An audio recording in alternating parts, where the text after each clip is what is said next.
Hello everyone and welcome to Journey with the Colors. My name is Amanda Keller and today we are back in the Color Kitchen. So today we are going to be making something from the Elf on the Shelf family cookbook. Today's recipe is called bacon candy. Everybody in my, almost everybody I think in my family loves bacon and candy. So hey, works out. Okay, so the first thing that you are going to want to do is preheat your oven to 375 degrees. And then you're going to take a baking sheet. Now, it actually took 2 baking sheets for me, so I guess it would depend on how big your baking sheets and stuff are. But you're going to line them with aluminum foil. And then you're going to take 1 pound of thick cut bacon and you're going to lay them out on top of the aluminum foil. Okay? Once you get all of that done, what you're going to do is take 1/4 of a cup of dark brown sugar and pack it in there real good. There we go. And you're going to put that in a small bowl. And then you're also going to take 1, let's see, is it teaspoon of ground cinnamon? And whoops, I forgot to get my teaspoon out. I'm sorry. It's a 1/2 tablespoon. Here it is. Okay, so just 1 teaspoon of ground cinnamon.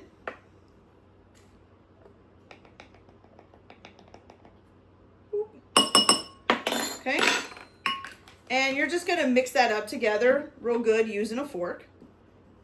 So it's kind of like a cinnamon and sugar mixture, but you're using dark brown sugar instead of just granulated sugar. Okay. Make sure you get the cinnamon mixed in real well. And I would try to also basically break up any chunks of brown sugar so that it's easier to disperse out. Okay, there we go. And just basically it looks like brown sugar. You can't really see a lot of the cinnamon in there, okay? All right, so once you've got that done, what you're gonna do is you are gonna take your trays of bacon and you're gonna sprinkle the cinnamon and sugar on it going from top to bottom, okay? Now on each piece. Now this, you're going to need to do both sides. So make sure like for the first ones, you only do about half because you're going to flip them over and do the other side. Okay. So let me get a little more here. There we go.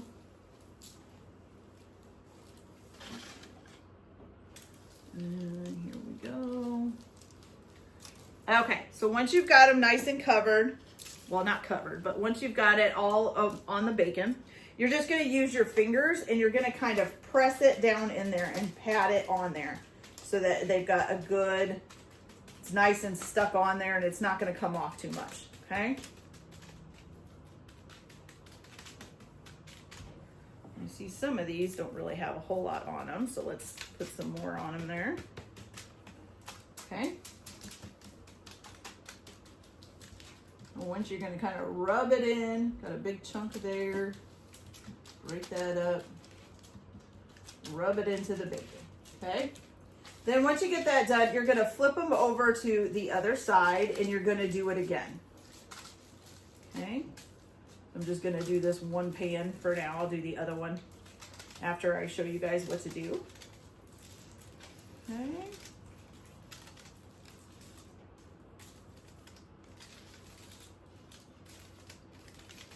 There we go. All right, so now do the same thing again. You're going to sprinkle it on there.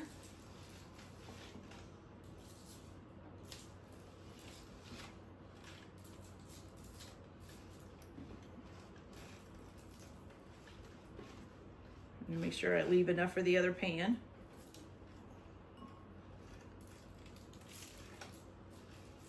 Okay, and then again, pat it or rub it, whatever you want to call it, down in there.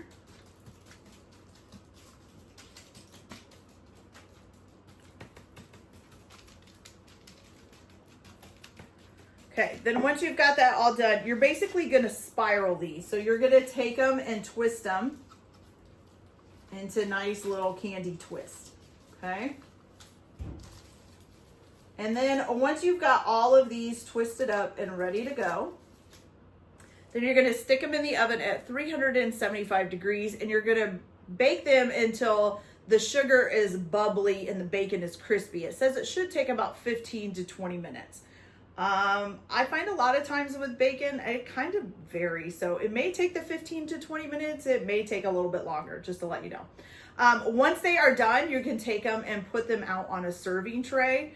You might want to try to make sure that they're kind of flat as possible, because we are going to be putting some chocolate, melted chocolate over top of this. So you're going to want an easy way to pour it over top. But you're not going to want to leave them on the pan, because these pans are going to be full of bacon grease and stuff, and you don't want to be leaving them just sitting in the bacon grease. Okay. All right. So I'm going to go ahead and finish these all up and get them in the oven. And then I will put them on a serving plate, and I'll be back to show you guys what we do with the chocolate. And then we'll see how these come out. So I'll be back in a little bit. Okay, you guys. So our bacon is all nice and cooked, and it's all twirled up. Looks pretty good. Okay. So now what you're going to do is you are going to take it says 4.4 ounces, but I found that one bar equals 4 ounces. So I just used a whole bar. So you need 4.4 ounces of a white chocolate baking bar, chopped up. I just broke mine up into pieces. And a 4.4 ounce bittersweet chocolate baking bar, chopped up as well. So I put them in the bittersweet chocolate in one bowl and the white chocolate in another bowl. Make sure it's a microwave safe bowl. Then you're going to add 1 teaspoon of coconut oil. Now my husband is allergic to coconut, so I don't use coconut oil. So I just use shortening. So if you want to use shortening, you can do that as well. So add 1 teaspoon of coconut oil or shortening to each bowl. And then you're going to microwave them on 30-second intervals. So microwave it for 30 seconds, stir it, microwave it for 30 seconds more, stir it until it's all nice and melted and smooth. You know, you get a nice smooth mixture. There's no big chunks in it. I will tell you though, make sure you don't overdo it. Make sure you're stirring it well between each one, because sometimes you'll pull it out. Oh, it's not quite melted all the way, but as you stir it, it might complete itself melting. Okay. So once you have those melted up, what you're going to do is you're going to go ahead and just drizzle this. I think I'm going to use a spoon to do it, but just kind of drizzle it back and forth over top of the bacon. Okay. And if you have like a nice Christmas platter, it'd be great to serve these on, you know, a Christmassy looking platter. This is all I have. I don't have a Christmas platter. Okay. But go ahead and drizzle it over top. And then the leftover chocolate, you can keep that and use it as a dip, if anybody wants to dip their bacon in some more chocolate or white, whichever one. Okay. So this is the bittersweet chocolate going on, trying to make sure I get all of them, make sure that they have it, and they do. And then do the white chocolate. Okay.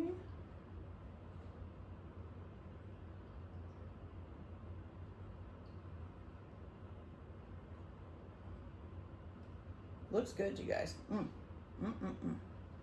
Okay, let me finish this white chocolate here.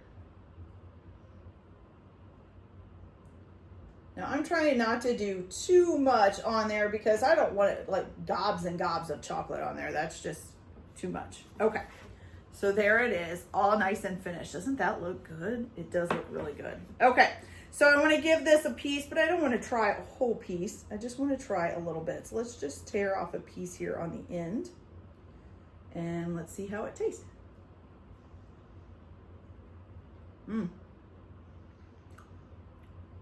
That is really good, you guys. The bacon is nice and sweet, almost like a maple bacon would be or something. Nice and sweet bacon. And you got the hint of the chocolate coming in with it. Delicious. I love that. Okay, you guys. So that's it for this video. I hope you liked it. Like and subscribe if you like, or don't if you don't. Everyone have a good day. Enjoy your cooking. Keep your kitchen messy, and we'll see you later. Bye.